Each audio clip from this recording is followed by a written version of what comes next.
Hello friends, welcome to my channel Medico Mam. आज का मेरा ये वीडियो दूसरे जो एजुकेशनल वीडियोस हैं उससे कुछ अलग है। इस वीडियो में मैं आपको कुछ ऐसे जनरल हजार्ड्स के बारे में बताऊंगी जो हमारे डेली लाइफ में होते रहते हैं और उन जनरल हजार्ड्स में हमें कौन कौन सी फर्स्ट एड देनी चाहिए और किस किस तरह से देनी चाहिए। तो इस वीडियो को आप अंत तक जरूर देखें, इसमें आपको बहुत ही इम्पोर्टेंट इंफॉर्मेशन मिलने वाली है। तो चलिए स्टार्ट करते हैं। First aid. फर्स्ट एड क्या होता है? फर्स्ट एड एक इमीडिएट केयर होती है जो किसी भी पर्सन या विक्टिम को उसके चोट लगने पर या बीमार होने पर तुरंत दी जाती है। और कैसे दी जाती है? एक लिमिट स्केल में दी जाती है। और तब कब तक दी जाती है? जब तक कि वो एक नेक्स्ट लेवल की केयर तक नहीं पहुंच जाता, अर्थात जब तक उसको मेडिकल फैसिलिटी नहीं मिल जाती, डॉक्टर्स के पास नहीं पहुंच जाता या एम्बुलेंस नहीं आ जाती, तब तक उसको जो एड दी जाती है, जब तक उसका जो उपचार किया जाता है उसको हम कहते हैं फर्स्ट एड। ठीक है, इस फर्स्ट एड से क्या होता है? ताकि उसको कुछ उसकी जो बीमारी है या उसकी जो इंजर्ड हुआ है उसमें उसको कुछ रिलीफ मिल सके, तब तक की जो एड दी जाती है उसको हम बोलते हैं फर्स्ट एड। तो चलिए स्टार्ट करते हैं। सबसे पहले हमारी लाइफ में क्या क्या जनरल हजार्ड्स होते रहते हैं।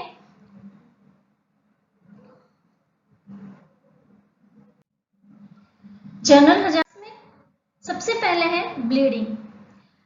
आपने देखा होगा कई बार चोट लग जाती है, ठीक है, चोट लगते लगते अचानक से ब्लीडिंग हो जाती है, तो उस समय हमें क्या फर्स्ट एड देनी चाहिए किसी भी पर्सन को?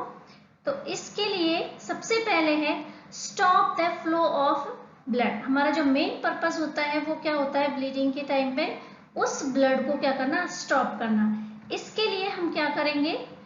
ग्लव्स पहन के, ठीक है, ग्लव्स अगर हमारे पास अवेलेबल नहीं है तो हम क्या कर सकते हैं? हमारे हैंड को वॉश भी कर सकते हैं, वॉश करके और cover the wound. Main purpose होता है हमारा वुंड को क्या करना चाहिए? हमें कवर करना चाहिए अच्छी तरह से, प्रेशर लगा के, ज्यादा प्रेशर भी नहीं लगाना ताकि क्या नहीं हो, ब्लड सर्कुलेशन रुक जाए। तो हमारा जो मेन पर्पस है, क्या करेंगे? उस ब्लीडिंग को स्टॉप करना है। Apply the pressure and if a body part has been amputated put it on ice। ठीक है, कई बार हो जाता है अगर बॉडी पार्ट क्या एम्पुटेट हो जाता है, अलग हो जाता है, तो ये एक अलग बात होती है, ठीक है। बट हमारा जो मेन पर्पस है ब्लीडिंग को स्टॉप करने का है, इसके लिए हमें क्या करना है? हमारे हाथ को अच्छी तरह से वॉश करना है, उसके बाद हमें उस पर प्रेशर अप्लाई करना है। प्रेशर अप्लाई करने के लिए हमारे पास उस समय जो भी अवेलेबल इक्विपमेंट्स है या फिर हमारे पास कोई क्लॉथ है, बैंडेज है, तो उससे हम क्या कर सकते हैं? उसको प्रेशर अप्लाई करके और उस ब्लीडिंग को रोकना चाहिए। नेक्स्ट हम देखेंगे एपिस्टेक्सिस। एपिस्टेक्सिस क्या होता है? एपिस्टेक्सिस एक मेडिकल टर्म है, इसका मतलब होता है नोज से ब्लीडिंग आना, जिसको हिंदी में बोलते हैं नक्सीर आना। कई बार हमारे बच्चे होते हैं, छोटे छोटे खेलते रहते हैं, ठीक है, उनको गर्मी की वजह से या किसी और वजह से भी क्या आ जाती है? नक्सीर आ जाती है, नाक से ब्लड आना स्टार्ट हो जाता है। उस कंडीशन में हमें क्या करना चाहिए? सबसे पहले तो हमें क्या करना चाहिए? अप्लाई आइस पैक, मतलब हमें कोल्ड स्पंज देना चाहिए। नेक्स्ट है pinch the soft part of nose. हमारा जो पार्ट, नोज का जो सॉफ्ट पार्ट है उसको क्या करेंगे? पिंच करेंगे। And victim head should be slightly forward and never till the head back. ये चीजें याद रखने की, ये दो पॉइंट इसमें बहुत ज्यादा इंपॉर्टेंट है कि कभी भी विक्टिम को क्या नहीं करना चाहिए? हेड को बैक नहीं करना चाहिए। क्या करना चाहिए? हेड को थोड़ा सा आगे करके, ठीक है, और उस नोज के सॉफ्ट पार्ट को पिंच करना चाहिए और विक्टिम से क्या करना चाहिए? मुंह से सांस लेने के लिए कहना चाहिए। और कभी भी इसमें विक्टिम को लेटाना नहीं चाहिए, क्योंकि इससे क्या होता है, कई बार वो ना चाहते हुए भी ब्लड क्या हो जाता है? एनगल्फ कर लेता है, निगल लेता है, और वो ब्लड उसके लंग्स में जाने के चांसेस रहते हैं, और इससे क्या होता है? उसको और जनरल हजार्ड्स हो सकते हैं ब्रीदिंग टाइप के। तो ये कंडीशन आपको बहुत जरूरी है इस चीज में याद रखने की कि नक्सीर के टाइम पे कभी भी पेशेंट को, विक्टिम को क्या नहीं करना है? आपको लेटाना बिल्कुल भी नहीं है, ठीक है। और उससे क्या कहेंगे? बिठा देंगे उसको और उसके सिर को क्या करेंगे? हल्का सा फॉरवर्ड आगे की ओर झुका देंगे और नोज को पिंच करने के लिए बोलेंगे और पेशेंट नोज को पिंच कर दिया तो विक्टिम को हम क्या बोलेंगे, पेशेंट को बोलेंगे कि वो मुंह से सांस ले। ठीक है, अब आपका हमारा आता है, ये तो हो गए एपिस्टैटिक से फर्स्ट एड। और अगर ज्यादा ही उसको नक्सीर है, उसकी नहीं रुक रही है, तो आपको डॉक्टर से कंसल्ट करना चाहिए। नेक्स्ट आता है हमारा नो ब्रीदिंग। अगर कई बार हमने देखा है कि किसी को अचानक से सांस आना बंद हो जाता है, तो उस कंडीशन में क्या करना चाहिए कि एडमिट सीपीआर। सीपीआर का मतलब होता है चेस्ट कंप्रेसर रेस्ट। ठीक है, तो इसमें क्या करेंगे, पर्सन्स को हमें लिटा देना है, गिव चेस्ट कंप्रेशन, उसके चेस्ट को क्या करना, दोनों हाथों से इस तरह से प्रेस करना है। नाउ टिल्ट हेड स्लाइडली, और जो हेड है उसको क्या करना, थोड़ा सा मोड़ना है, घुमाना है। And breathe into the person's mouth by protective equipment. कोई भी प्रोटेक्टिव इक्विपमेंट है उसके द्वारा ही हमें विक्टिम या पर्सन्स को क्या देना है, उसको ब्रीथ करवाना है, ताकि उसको सांस आ सके। और एज सून एज पॉसिबल क्या करना चाहिए, इस कंडीशन में हमें डॉक्टर्स को कांटेक्ट करना चाहिए। इसमें हमें ज्यादा रिस्क लेने की जरूरत नहीं है, क्योंकि ये ब्रीदिंग का मामला, अगर सांस आया नहीं आया तो पेशेंट के लिए क्या हो सकता है, इसमें ज्यादा हजार्ड्स हो सकते हैं। तो आप केवल इतना ही कर सकते हैं इसमें कि पेशेंट को क्या कर, चेस्ट कंप्रेशन दे सकते हैं, उसको लिटा करके, और उसके हेड को हल्का सा क्या कर सकते, कोई भी आपके पास कोई इक्विपमेंट है ब्रीदिंग का, तो उससे आपको क्या कर सकते हैं, उसको ब्रीथ कर सकते हैं। और एज सून आपको क्या करना है, इसको डॉक्टर्स के पास ले जाना है। नेक्स्ट अब हमारा है अस्थमैटिक अटैक। कई बार किसी को क्या हो जाता है, अस्थमैटिक अटैक आ जाता है, और उस टाइम क्या होता है, हमारे पास कोई फर्स्ट एड के लिए या फिर ऐसा ट्रीटमेंट नहीं है, डॉक्टर्स वगैरह दूर है, तो डॉक्टर्स के जाने से पहले एक अस्थमैटिक पेशेंट को क्या फर्स्ट एड देनी चाहिए, वो मैं आपको इसमें बताती हूँ। कि जो फर्स्ट अस्थमैटिक अटैक होता है उसमें क्या होता है, it is a chronic inflammatory condition of airway. Airway की क्या होता है, इसमें एयरवे की एक कंडीशन है जिसमें क्या होता है, इन्फ्लामेशन आ जाता है, जिससे उसको सांस लेने में प्रॉब्लम होती है, कोई भी अस्थमैटिक पेशेंट है। तो इसमें क्या करना चाहिए, गिव विक्टिम कंफर्टेबल पोजीशन। सबसे पहले उसको क्या करना चाहिए, हमें विक्टिम को कंफर्टेबल पोजीशन प्रोवाइड करनी चाहिए। कंफर्टेबल पोजीशन का मतलब क्या है, उसको क्या करना चाहिए, हमें सिटिंग अप पोजीशन होती है एक, इसमें पेशेंट को पूरी तरह से क्या नहीं करते हैं, इसको पूरी तरह से लिटाते नहीं है, बल्कि उसको क्या करते हैं, हल्की सी उसको सिटिंग पोजीशन में रखते हैं, और उसके बैक की साइड में कुछ पिलो रख करके उसको क्या कर सकते हैं, एक रेस्ट पोजीशन में दे सकते हैं, ताकि उसको सांस लेने में कोई प्रॉब्लम नहीं हो। अगर विक्टिम के पास इनहेलर है तो हम उसको क्या करेंगे, एनकरेज करेंगे क्या करने के लिए, कि वो अपना इनहेलर यूज करें। अगर कंडीशन सीरियस है then you have to call to the doctor. हम इसमें आपको पूरा ट्रीटमेंट नहीं बताएंगे अस्थमैटिक अटैक में, कि अस्थमैटिक अटैक में क्या करना चाहिए क्या नहीं करना चाहिए। इस वीडियो में मैं आपको कुछ जर्नल टिप्स ही बताऊंगी फर्स्ट एड में, ठीक है, कि इस हजार्ड्स में हम जनरल फर्स्ट एड क्या दे सकते हैं। रेस्ट ऑफ ट्रीटमेंट तो डॉक्टर ही करेगा। नेक्स्ट है हमारा आई injury.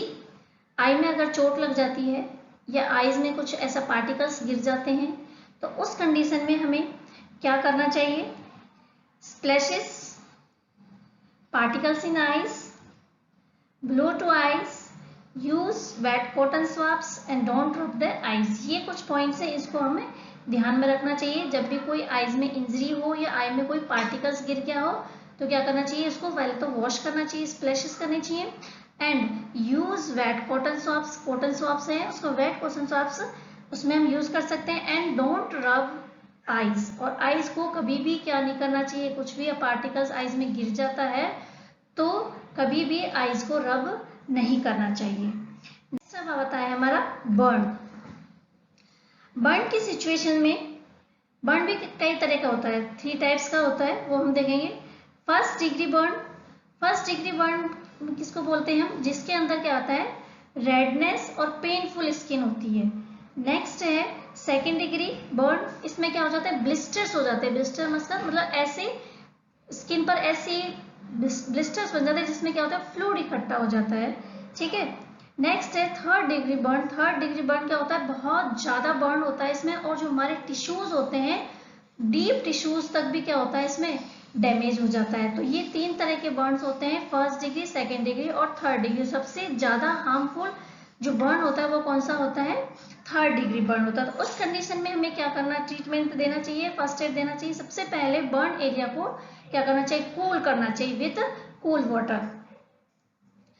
And don't use butter, oil, cream etcetera. जब कभी भी किसी के बर्न हो जाए तो उस समय वहां पर किसी भी तरह का ऑयल है, क्रीम है, ये please never use for it, क्योंकि इससे क्या होता है उस स्किन पर क्या हो जाता है, इन्फेक्शन होने के ज्यादा चांसेस रहते हैं। तो बर्न के केस में जो सबसे अच्छा ट्रीटमेंट है वो यही है कि आप कूल वाटर से उसको क्या करो, ट्रीट करो, ठीक है।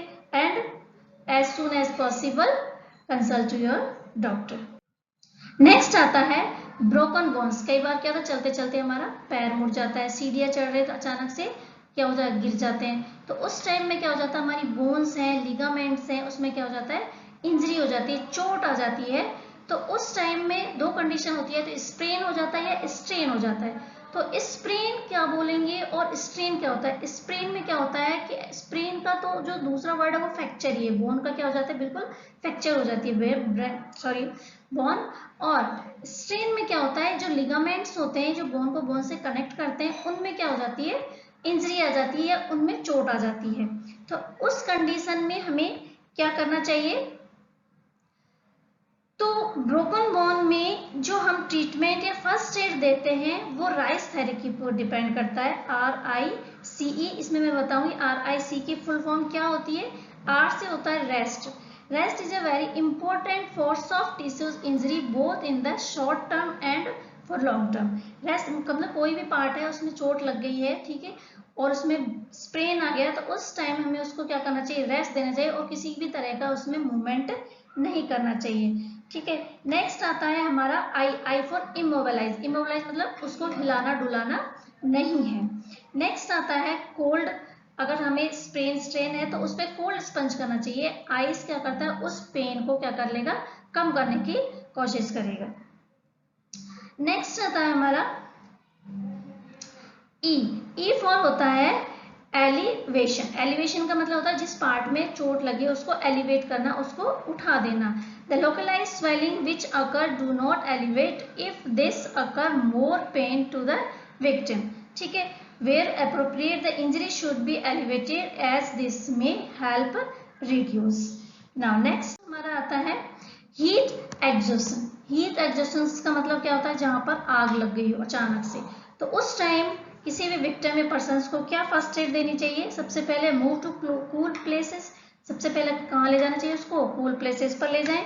एंड ले विक्टिम डाउन, पेशेंट को या विक्टिम को लेटा दें। And elevate feet. फीट को क्या कर दें, उसके पैरों को ऊंचा कर दें। ऊंचा करने से क्या मतलब होगा कि जो ब्लड सर्कुलेशन है वो उसके ब्रेन को जाएगा और उसको अच्छी तरह से क्या होगा, ऑक्सीजन मिल जाएगी उसके ब्रेन को, और उससे उसको फेंटनेस या बेहोशी आने के चांसेस कम रहेंगे। नेक्स्ट आता है लूजन क्लोथिंग। उसके कपड़े क्या करने चाहिए, उसके कपड़े थोड़े लूज कर देने चाहिए। And give fluid. और ज्यादा से ज्यादा उसको क्या दें, फ्लूइड दें। कोई भी ड्रिंक्स दे सकते हैं, पानी दे सकते हैं, जूस दे सकते हैं। Apply cool compressor. Now next is fainting. अगर अचानक से कोई क्या हो गया, बेहोश हो गया, बहुत ज्यादा गर्मी हो रहा है, एग्जॉस्ट हो रहा है, ठीक है, और उसको क्या हो गया, फेंटनेस, बेहोशी हो गई, तो उस कंडीशन में क्या करना चाहिए, सबसे पहले चेक फॉर ब्रीदिंग। उसकी ब्रीदिंग को क्या करें, चेक करें। Next administer CPR if necessary. अगर नेसेसरी जरूरत है तो ही करना है, अदरवाइज नहीं करना है। नेक्स्ट इफ कॉन्शियस ले the victim down with the fit elevated, ठीक है। अगर बेहोशी की कंडीशन में भी क्या करें, जो विक्टिम है उसके फिट को एलिवेटेड कर दे, और अगर उसके सर के ऊपर तकिया वगैरह है तो उसको क्या कर देना चाहिए, हटा देना चाहिए। And do not give any fluid in unconscious victim, ठीक है। ये चीज, ये जो पॉइंट है ये बहुत ही इंपॉर्टेंट है, इसको ध्यान रखने की बात है कि अगर विक्टिम अनकॉन्शियस है तो उसको कभी भी फ्लूइड नहीं देना चाहिए, क्योंकि इससे क्या होता है, फ्लूइड उसकी ब्रीदिंग जो रेस्पिरेटरी सिस्टम है उसमें इसके जाने के चांसेस रहते हैं और उसमें और ज्यादा ब्रीदिंग प्रॉब्लम हो सकती है। तो कभी भी अनकॉन्शियस पेशेंट को फ्लूइड देने की कोशिश ना करें। And as soon as possible consult the doctor, ठीक है, जितना हो सके जल्दी से जल्दी डॉक्टर से कंसल्ट करें। नेक्स्ट आता है हमारा चॉकिंग। चॉकिंग क्या होता है कि कई बार हिचकी आ जाना या बोल सकते हैं, या फिर गले में कुछ फंस जाता है, ठीक है। उस कंडीशन में क्या करें, ask a person to speak और कफ। पेशेंट्स को क्या बोले, उसको कोई भी पर्सन है उसको बोलने के लिए या कफ करने के लिए, खांसने के लिए बोले, एंड डिलीवर 5 बैक ब्लो, और उसकी पीठ पर क्या करें, 5 बार उसके क्या करें, अपने हल्के हाथ से उसको थपथपाएं। Next perform abdominal thrust and repeat sequence of back blow and abdominal, ठीक है, उसकी पीठ पे थपथपाएं, फिर उसके क्या करें, पेट पर हल्का सा प्रेस करें उसको। इस तरह से अगर उसके कोई भी फंसा हुआ या कुछ पार्टिकल्स या कोई ऑब्जेक्ट उसके अटका होगा गले में तो क्या होगा, निकल जाएगा। एंड एज पॉसिबल जितना जल्दी हो सके इस कंडीशन में डॉक्टर से कंसल्ट करें। ये फर्स्ट एड वाली बात हो गई। यस, नेक्स्ट हजार्ड है इसमें फर्स्ट बाइट। फर्स्ट बाइट्स उस कंडीशन को कहेंगे जब बहुत ज़्यादा अधिक कोल्डनेस या ठंड की वजह से जो हमारी बॉडी के टिश्यूज हैं वो डैमेज हो जाते हैं, ठीक है, तो उस कंडीशन को बोलेंगे हम फर्स्ट बाइट। इस कंडीशन में हमें क्या फर्स्ट एड देना चाहिए? First is do use warm water, and second is do use body heat, and do not use fire, do not रब, एंड डोंट प्रेशर, ठीक है। फर्स्ट बाइट कंडीशन में हमें कभी भी डायरेक्ट हीट नहीं देनी है, बल्कि उसके स्थान पर हमें क्या देना है, उसको वार्म वाटर से उसको क्या करना है, हीट देनी है। And you can also give body heat also, and don't रब द एरिया, उस एरिया को जहां पर भी फर्स्ट बाइट हुआ है उसको क्या नहीं करना है, रब नहीं करना है, और ना ही किसी भी तरह का प्रेशर अप्लाई करना है। नेक्स्ट होता है हमारा इंसेक्ट बाइट। इंसेक्ट बाइट किसको बोलते हैं? कोई भी अगर इंसेक्ट्स है, जैसे हनी बी हो गए, वास्प हो गए, और भी दूसरे जो इंसेक्ट्स होते हैं वो अगर बाइट कर जाते हैं तो इस कंडीशन में क्या हो जाती है, एक एलर्जी टाइप की हो जाती है। नॉर्मल कंडीशन होती है उसमें तो क्या होता है कि सीवियर एलर्जी की कंडीशन नहीं होती, लेकिन कई बार क्या हो जाती है कि इस कम में भी सीवियर एलर्जी कंडीशन देखने को मिल जाती है। लेकिन इस कंडीशन में जब सीवियर एलर्जी कंडीशन ना हो और माइल्ड सिम्टम्स ही आ रहे हो तो उस कंडीशन में हमें क्या फर्स्ट एड देना चाहिए? सबसे पहले तो हमें क्या करना चाहिए, रिमूव द स्टिंग्स। कोई भी इंसेक्ट बाइट किया है, हनी बी है चाहे वास्प है, तो उसके स्टिंग को क्या करना है, हमें उसको रिमूव करना है।